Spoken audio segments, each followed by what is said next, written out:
வணக்கம் நண்பர்களே, இந்த கதை உங்களுக்கு பிடித்திருந்தால் ஒரு லைக் போட்டு ஆதரவு தாருங்கள். உங்கள் லைக் எனக்கு அடுத்த வீடியோவை உருவாக்க ஊக்கமளிக்கும். வாங்க கதைக்குள் செல்லலாம்.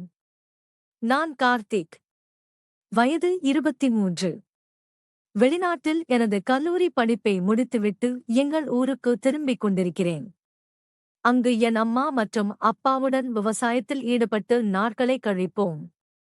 அவர்கள் இருவரும் என்னை அன்போடு பராமரிப்பார்கள். அம்மாவுக்கு வயது 42.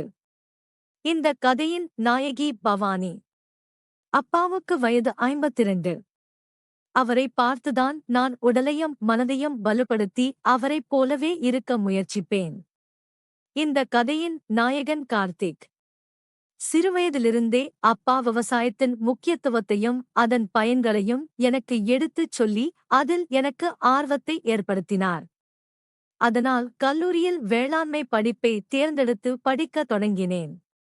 ஒரு நாள் அப்பா தூக்கத்தில் மரணமடைந்து விட்டார். அதன்பின் அம்மா தனியாக எங்கள் வயலில் பயிர்களை பராமரித்து விவசாயம் செய்து வந்தார். இந்த வருடம் விடுமுறையில் அப்பாவுடன் விவசாய வேலை செய்யலாம் என்று ஆவலாக இருந்தேன்.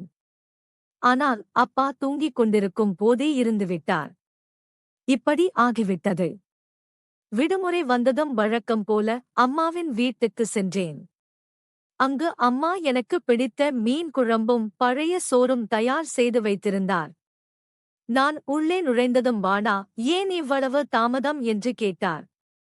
பஸ் டயர் பஞ்சர் ஆகிவிட்டது, அதா அம்மா என்றேன். சரி, குளிச்சிட்டு வா, சாப்பிடலாம். பிறகு வயலுக்கு போவோம் என்றார். நானும் குளித்து அப்பாவின் புகைப்படத்துக்கு மாலை அணிவித்து சாப்பிட ஆரம்பித்தேன். அம்மா எனக்கு உணவு பரிமாறியபடி படிப்பு எப்படி போகுது, மதிப்பெண்கள் எவ்வளவு என்று விசாரித்தார். எல்லாம் நல்லா போகுது அம்மா. நான் தான் முதல் மதிப்பெண். உன் கணவர் எனக்கு விவசாயம் சொல்லிக் கொடுத்தாரே, அவருடைய சிஷ்யன் எப்படி இருப்பேன் என்றேன். அவர் சிரித்தபடி அதுவும் சரிதான், சாப்பிடு என்றார். பிறகு நாங்கள் இருவரும் வயலுக்கு சென்று வேலை செய்யத் தொடங்கினோம். மதியமானதும் சாப்பிட கிளம்பினோம். செல்லும்போது அம்மா சேற்றில் கால் வைத்து தடுமாறி விழப்போனார். நான் அவரை பிடிக்க முயன்றபோது எனக்கும் வழிக்கு இருவரும் சேற்றில் விழுந்து உருண்டோம். கடைசியில் அம்மா என்மேல் விழுந்தார். அவர் திகைத்தபடி எழுந்து, டேய், என்ன இது? சாரி அம்மா, எனக்கே தெரியல என்றார். சரி, புரியுது, இது எல்லாம் சகஜம். நல்ல வேளை யாரும் பார்க்கல. வா, தொட்டியில் குளிச்சிட்டு சாப்பிட போவோம் என்றார். சரி அம்மா, வாங்க என்று சொல்லி நாங்கள் பம்ப்செட் நோக்கி நடந்தோம். உச்சி வெயில் நேரமானதால் அங்கு ஆள் நடமாட்டம் குறைவாக இருந்தது. நாங்கள் மட்டுமே இருந்தோம். வழியில் அம்மா என்னிடம், டேய், யாரையாவது காதலிக்கிறியா என்று கேட்டார். அம்மா, உன்னை எப்படி காதலிக்க முடியும் என்று நகைச்சுவையாக பதிலளித்தேன். பவானி சிரித்து, டேய் லூசு, உன்னை இல்ல வேறு ஏதாவது பெண்ணை காதலிக்கிறியா என்று கேட்டேன். அப்படி யாரும் இல்லை, ஆனால் பெண்களை பார்த்தால் சைடு மட்டும் என்று சிரித்தேன். ஓஹோ, வயசு வித்தியாசம் இல்லாமல் எப்படி இவ்வளவு சரியாக பேசுற பவானி, அதான் இப்ப ஒரு விஷயம் செய்த, அதை வைத்து நான் எங்கேயோ போயிட்டேன். நீதான் செய்யச் சொன்னேன். உனக்கும் ஆசை வந்திருக்குமே பவானி. டேய், அது வந்து என்று அவர் பேச தடுமாற, பரவாயில்லை அம்மா, எனக்கு புரியுது என்றேன். பல நாள் ஆண் துணை இல்லாமல் இருக்கிறாய். அப்பாவின் அன்பான செயல்களை நினைச்சு உனக்கு ஆசை வராமல் இருக்குமா என்றேன். ஆமாம் கார்த்திக், நீயும் அப்பாவும் சந்தோஷமாக இருக்கும்போது நான் மறைந்து பார்த்திருக்கேன் என்றார். அட பாவி, இதையெல்லாம் செய்தியா என்று நான் சிரித்தேன். அப்பா இருக்கும்போது அவரிடம் இதை பற்றி பேசினேன். அவர் வேண்டாம்னு சொன்னாரா என்று கேட்டேன். அதை ஏன் இப்போ மறுபடியும் நினைவுபடுத்துற, கொஞ்சம் அமைதியாய் இருவா என்றார்.